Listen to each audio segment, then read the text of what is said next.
इससे पूर्व में आज कौन थे वक्ता?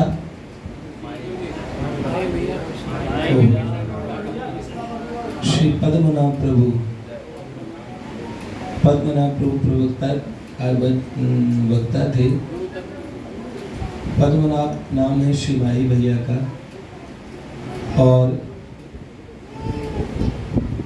दूसरे वक्ता प्रातस्मरणीय पूर्ण परमहंस श्री कृष्णा प्रभु। वाह! रसखान जी ने जीने की कला 4 पंक्तियों में बता दी। वो अपने पास हो तो कितनी बढ़िया है। वो ऐसे कहते हैं छोटे विदुर जी, रोहित भैया है ना, रोहित ऐसे कहा कि सुनिए सबके कहिए न कछो, रहिए भव भागर में, ऐसे रहिए। सुनिए सबके कहिए न कछो, रहिए भव भागर में, करिए प्रथमेव सच्चाई लिए, जिनते तरिए मन सागर में। व्रत नेम करें पर सच्चाई से करें। करिए प्रथमेव सच्चाई लिए, जिनते तरिए मन सागर में। मिलिए सबसे दुर्भाव बिना, रहिए सत्संग उजागर में। सबसे दुर्भाव बिना मिलिए और सदा सत्संग में रहिए। मिलिए सब सो दुर्भाव बिना, रहिए सत्संग उजागर में। रस खान गोविंद यूं भजे, जिमनागर को मन गागर में, जिमनागर को मन गागर में। इस तरीके से भगवान का भजन कीजिए। जैसे पनिहारी में जब पानी भरने जाती है तो क्या करती है, खूब बात करती है ससुराल की, घर की, पर ध्यान की इधर रहता है मेरी गगरिया छलक न जाए, माखन निकल न जाए, है नागरी को मन गागरी में रहता ही है। ऐसे ही संसार के सब काम करते हुए रस खान गोविंद यूं भजिए, जिमनागर को मन गागर में। तो सत्संग उजागर में हम लोग रोज रहते हैं। भगवान की बड़ी कृपा मिली अपने को, रोज सत्संग सुनाने वाले मिले, रोज भगवान की बात। जैसे पुराने समय में लोग गौरान प्रभाती लगाते थे सुबह सुबह, तो कई लोग गाया करते थे प्रभाती। उठ जाग मुसाफिर भोर भई, अब रैन कहाँ तू सोवत है, जो जागत है सो आवत है, जो सोवत है सो खोवत है। उठ नींद से आँखियाँ खोल जरा, और अपने प्रभु में ध्यान लगा। यह प्रीत करन की प्रीत नहीं, प्रभु जागत है तू सोवत है।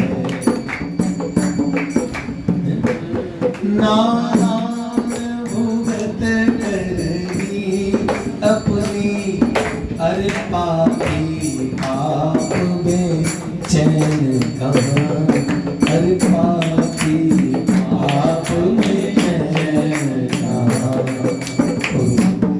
तब पाप की गठरी शीश धरे, अब शीश पकड़ क्यों रोवत है, जो जागत है सो पावत है, जो सोवत है सो रोवत है।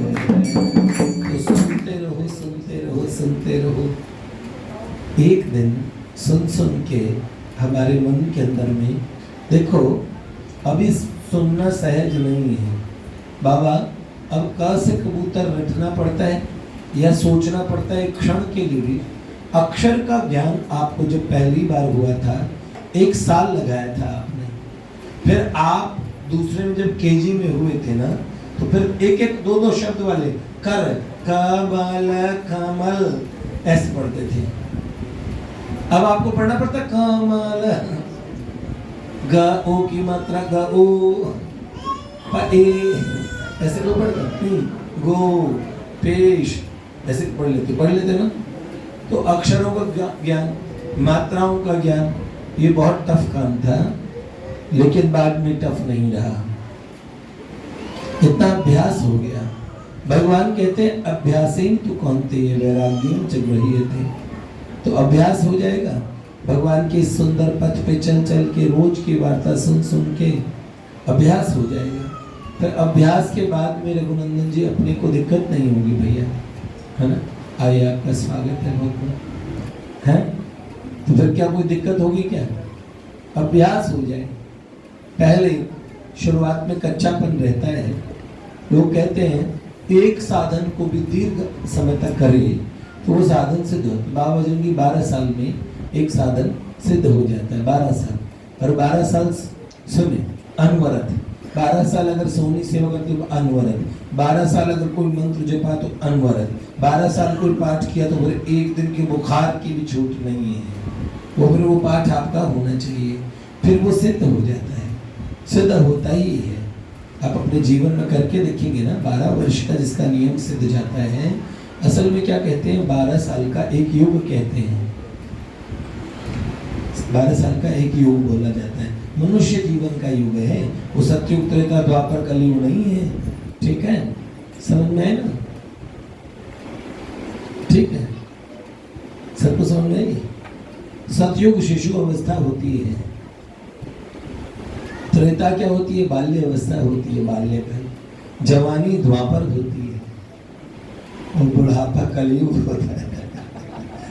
बड़ा भारी होता है, कलयुग निकालना बड़ा मुश्किल है। जाने कब आया, बचपन निकल गया, जवानी निकल गई, एक बुढ़ापा राम जी निकल के नहीं देता, समझ।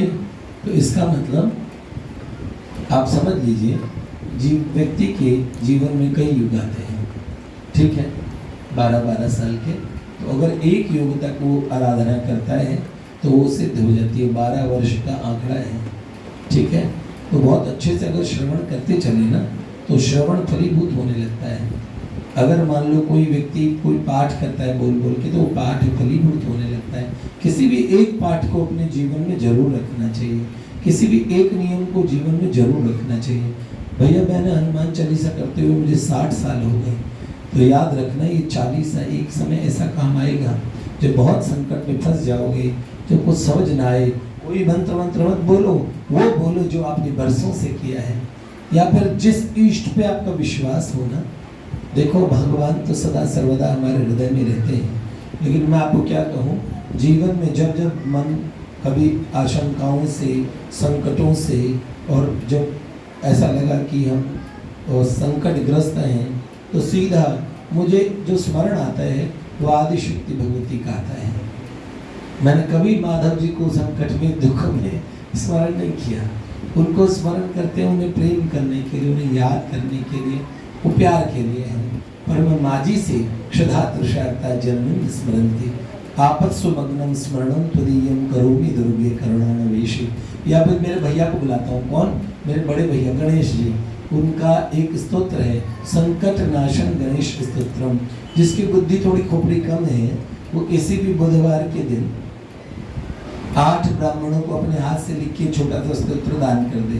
8 ब्राह्मणों तो 100 रुपये पंडित जी को दक्षिणा भी दे दो, प्रणाम कर दो, तो बुद्धि का विकास हो जाता है।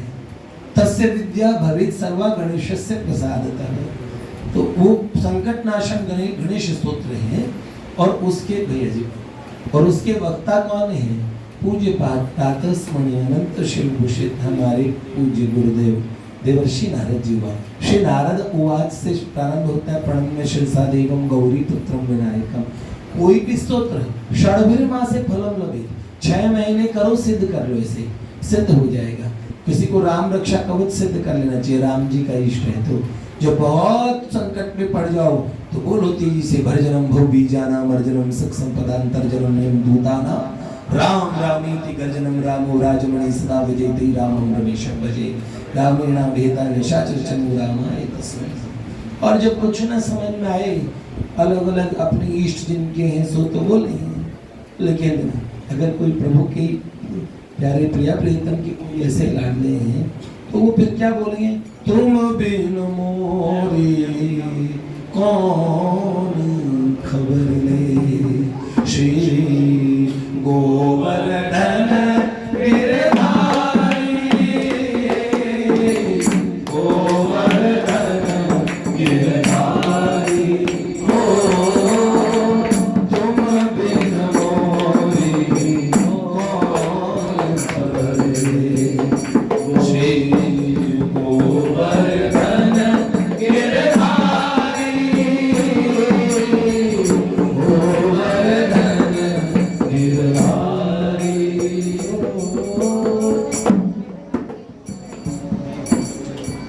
मोर मुकुट चक्र विराज, कुंडल की छवि, कुंडल की छवि, तुम बिन मोर